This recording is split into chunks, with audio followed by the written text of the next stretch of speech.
Oh, he's awake. Professor, can you hear me? Yes. I'm fully conscious. The operation was a success. All the pathogens were removed, and your heart is functioning normally. It was a complicated procedure, but we were able to complete it. Being operated on while you still had your strength should speed your recovery. Well, Professor, congratulations on the success of your operation. Thank you. That stigma is quite a remarkable disease. I never imagined such an insidious pathogen could exist. It amazes me each time I watch the recording of the operation. Recording? Rousseau, I thought I made myself clear. I only gave you permission to read through the existing data.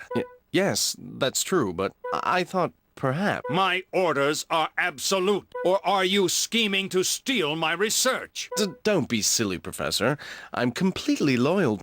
I want everything in this room. That includes any recordings and extracted organisms. I won't have them where I... Professor, please. You must stay calm. Dr. Rousseau, can't whatever you have to discuss with Professor Wilkens wait until later? Yes, well then, please excuse me, Professor.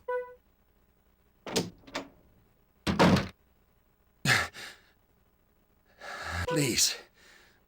I'd like to be alone for a while. Don't worry. I won't overexert myself. Then we'll return later to explain your status. Yes. Thank you. We don't have a sample or any data. So how do you intend to study stigma, Marcus?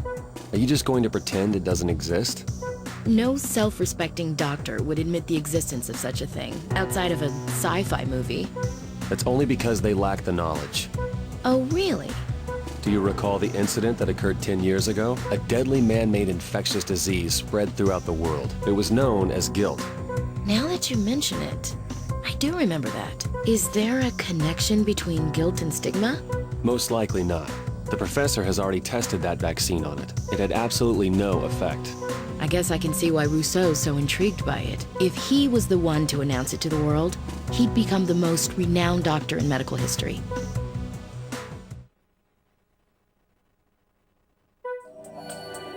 Dr. Vaughn, Dr. Blaylock, 2 patients have been added to each of your schedules. Aren't these Rousseau's patients? Yes, but he's very busy. Looks like I better get used to being sleep deprived. It seems Professor Wilkens is on the road to wellness. But how long will it take for him to fully recover? The professor's a lot tougher than he looks, you know. Dr. Rousseau must be hoping he resigns, or at least relinquishes some of his authority. I heard another hospital has been courting him as well. He's had a lot of visitors lately. Perhaps he's going to take up a position as a lecturer somewhere. I envy him. He's the talk of the entire hospital. Oh, but he's not the only one. Meaning what exactly? I've heard from more than one source that someone will be paying you two a visit soon as well. Maybe Professor-to-be Rousseau will let you know about it. That's not really my idea of a promotion. Well, I'm calling it quits for today. Hopefully tomorrow won't be as stressful. What about the professor's charts? He's been updating them himself. It is top secret after all. Speak of the devil. He's paging us. I wonder what he wants. He didn't mention anything to me. Is that the fire alarm? Something must have happened. We better go check on the professor. Oh no! Ah! Help! That man's on fire! We have to help him! Be careful, Marcus! Drop to the floor! Hurry! Valerie, isn't there a fire extinguisher around? Doctor, stand aside! Quick thinking, Elena. Someone... Professor Wilkens and... Stigma. Rousseau, is that you? And then... set fire. Hang in there. We're going to get you some help. He's been badly burned. His life is in danger. I'll get something to transport him with. Thank you, Elena. Get the OR ready, too. The patient is suffering from burns all over his body, concentrated on the left side. Some of them are 3rd-degree burns, I'm afraid. The burned area covers over 20% of his body. He's in extremely critical condition. We'll have to use skin grafts. I suggest that we transplant skin from the right half of his body, which has fewer burns. If we can't use synthetic skin, then that's our only option. If we inject culture fluids, we'll be able to avoid further damage. Since we'll be working on third-degree burns, I've prepared some coolants as well. I've said this already, but he's in critical condition. Please, we have to hurry. I'm ready to begin the operation.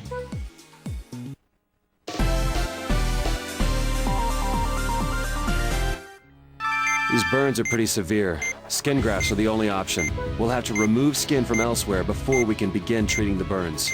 All right, I'll get the culture fluid ready for you. You'll have to inject it into the right side of his body. We need to collect donor skin first. The culture is taking effect. Please use the scalpel to remove a section of the epidermis.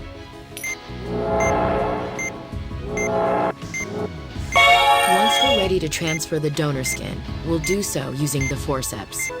You'll most likely need several grafts, so we should collect enough tissue before starting. Let's look for other unburnt areas and follow the same procedure. The most severe burns have already turned black. We'll need to excise this necrotic tissue. Are you prepared to begin debridement? I'll get the coolant ready. Please inject it directly into the blackened tissue. It looks like this area is going to need more than one piece. We've covered we're done with this area.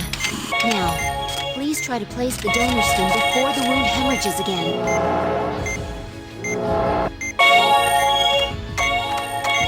The affected area is bleeding. Drain the blood first. Then, prepare another piece of tissue for grafting.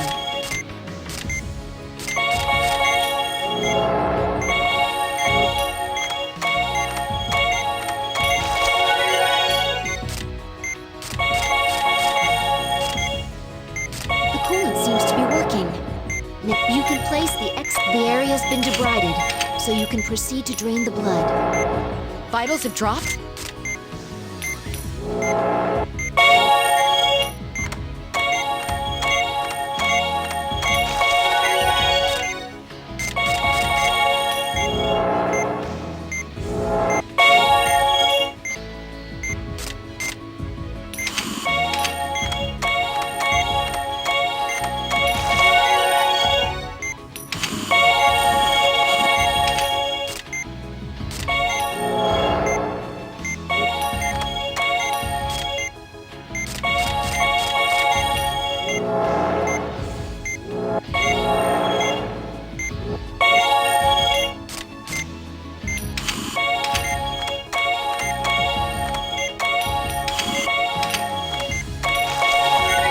Through.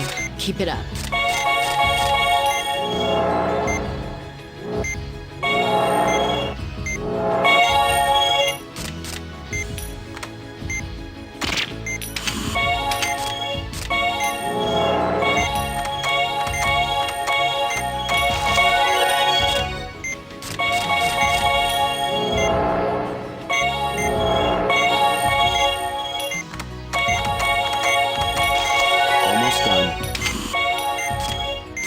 You have to inject the culture fluid into a part that hasn't been burned.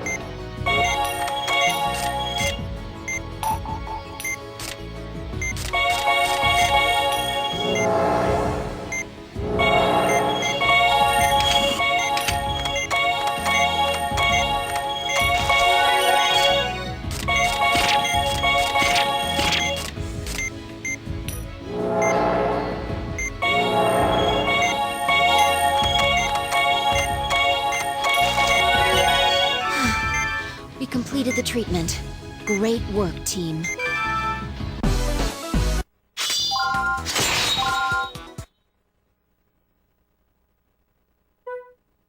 The professor's office is nothing but ashes. Fortunately, no one seems to have been inside. But the professor's whereabouts are unknown, and we have reason to believe the data was stolen. According to what Rousseau said, the professor seems to have been kidnapped. What did the detectives ask you? Same things they asked you.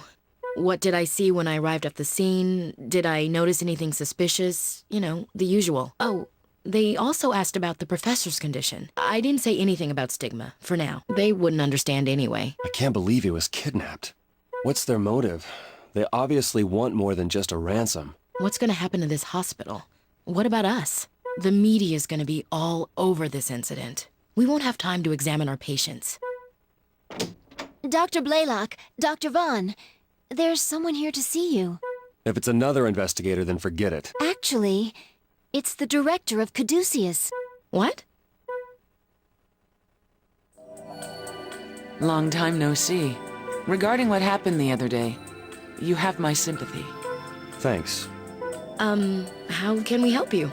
It's a little complicated, so I'll get right to the point. After seeing the two of you in action, I negotiated with the hospital to have you both transferred to our staff. You're recruiting us? That was the plan, but circumstances have changed. So what does that mean? Dr. Vaughn, Dr. Blaylock, by the authority of the federal government, I hereby order your immediate transfer to Caduceus. The authority of the federal government? The decision was made based on the research we believe Professor Wilkens was performing. As skilled doctors and colleagues of the professor, we require your expertise in the U.S. branch of Caduceus. We'll do our best to accommodate any staff member requests you may have. I can't believe it. We're going to Caduceus.